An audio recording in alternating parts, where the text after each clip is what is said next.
बिद्दू, आज घर में बहुत काम है। आज तुझे स्कूल जाने की जरूरत नहीं है। लेकिन दादी, आज तो स्कूल में मेरा टेस्ट है। अरे एक दिन स्कूल नहीं जाएगी तो ऐसी कौन सी तेरी कलेक्टर की पढ़ाई छूट जाएगी। वैसे भी मैं देख रही हूँ आजकल तो बड़ी ढीठ हो गई है।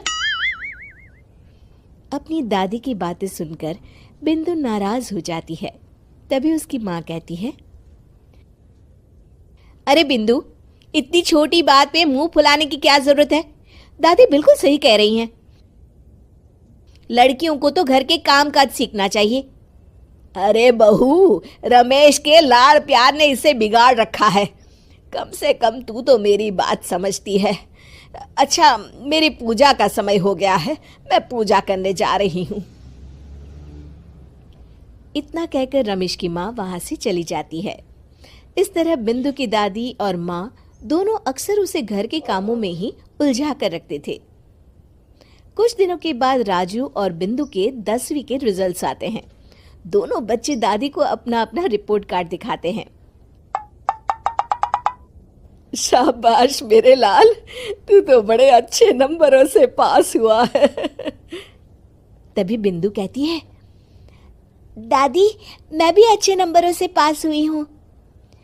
रमेश की माँ बिंदु को अनदेखा करते हुए कहती है, हाँ हाँ ठीक है, अभी यहाँ खड़ी क्या कर रही है, सुन लिया मैंने। जाकर मेरे लिए चाय बना कर लिया। बिंदु उदास होकर चाय बनाने किचन में चली जाती है। तभी राजू कहता है, दादी मैं क्रिकेट के कोचिंग सेंटर में एडमिशन लेना चाहता हूँ। अरे वाह राजू बेटा, ये तो तूने बड़ी अच्छी बात कही। तू कल ही अपना एडमिशन करा ले, जितनी भी फीस होगी मैं दे दूंगी। अरे एक दिन मेरा पोता विराट कोहली बनेगा। इस तरह अक्सर रमेश की माँ अपनी पोती बिंदु के साथ दुर्व्यवहार करती थी। कुछ दिनों के बाद रमेश की माँ और उसकी पत्नी दोनों सास बहू मिलकर राजू का एडमिशन अच्छे स्कूल में करवा देते हैं, लेकिन बिंदु का एडमिशन नहीं करवाते। इस बात से नाराज होकर बिंदु अपनी दादी से कहती है, लेकिन दादी मुझे भी आगे की पढ़ाई करनी है। अरे क्या करेगी आगे की पढ़ाई लिखाई करके, हैं? आज से ये पढ़ाई का भूत अपने दिमाग से उतार दे। इतना कहकर रमेश की माँ वहां से चली जाती है। उस दिन के बाद से बिंदु की पढ़ाई हमेशा के लिए छूट जाती है और उसकी दादी उससे घर के सारे काम करवाना शुरू कर देती है। इस तरह उसका सारा दिन घर के कामों में ही बीत जाता था। कुछ दिन बीत जाते हैं और एक दिन रमेश छुट्टियों पर घर आता है। बिंदु को घर के काम करते हुए देख उससे कहता है, अरे बिंदु बेटा, तुम स्कूल नहीं गई? पिताजी, दादी ने मेरा एडमिशन कराने से मना कर दिया है। वे कहती हैं घर पे रहकर घर के काम करना सीख। अपनी माँ का ये बर्ताव देख रमेश को बहुत गुस्सा आता है और वो अपनी माँ से कहता है, माँ ये तुमने क्या किया?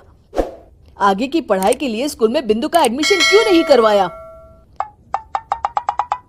अरे बेटा, लड़की जात है, ज्यादा पढ़ लिख कर क्या करेगी।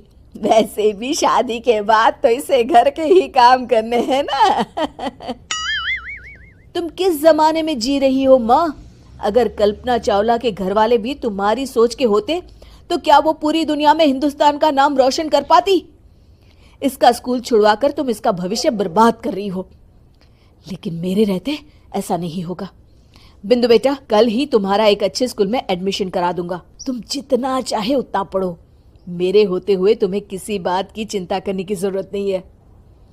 अपने पिता से हौसला पाकर बिंदु खुश हो जाती है और कहती है, जी पापा, मैं खूब मन लगाकर पढ़ाई करूंगी और बड़ी होकर डॉक्टर बनूंगी। ये हुई ना बात, शाबाश मेरी बेटी। शिक्षा, लड़का हो या लड़की, हमें दोनों को आगे बढ़ने का मौका देना चाहिए।